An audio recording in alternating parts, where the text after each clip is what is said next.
L'Église catholique fait mémoire de saint Rodrigue et Salomon. Rodrigue avait 2 frères, l'un chrétien et l'autre musulman.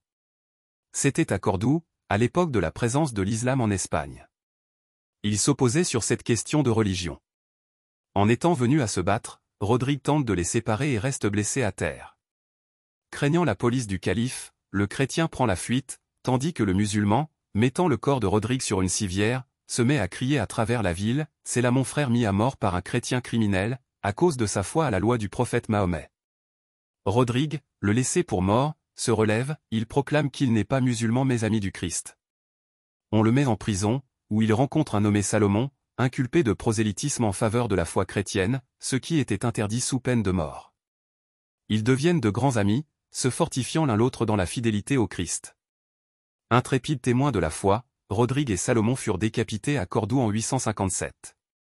On redoutait tellement l'impact de leur témoignage qu'on fit disparaître les pierres sur lesquelles leur sang avait rejailli. Rodrigue est un prénom d'étymologie germanique, qui signifie le gloire, Rod, et roi, Ric. Salomon, prénom porté par le fameux roi d'Israël, vient de l'hébreu shalom. Cette formule de salutation signifie paix et prospérité.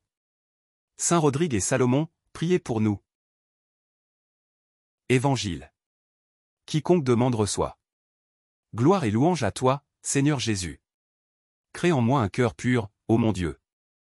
Rends-moi la joie d'être sauvé. Gloire et louange à toi, Seigneur Jésus. Évangile de Jésus-Christ selon saint Matthieu. En ce temps-là, Jésus disait à ses disciples: Demandez, on vous donnera. Cherchez, vous trouverez. Frappez, on vous ouvrira. En effet, quiconque demande reçoit. Qui cherche trouve. À qui frappe, on ouvrira. Ou encore: lequel d'entre vous donnera une pierre à son fils quand il lui demande du pain? Ou bien lui donnera un serpent quand il lui demande un poisson? Si donc vous, qui êtes mauvais, vous savez donner de bonnes choses à vos enfants, combien plus votre Père qui est aux cieux donnera-t-il de bonnes choses à ceux qui les lui demandent? Donc, tout ce que vous voudriez que les autres fassent pour vous, faites-le pour eux, vous aussi. Voilà ce que disent la loi et les prophètes. Acclamons la parole de Dieu. Louange à toi Seigneur Jésus.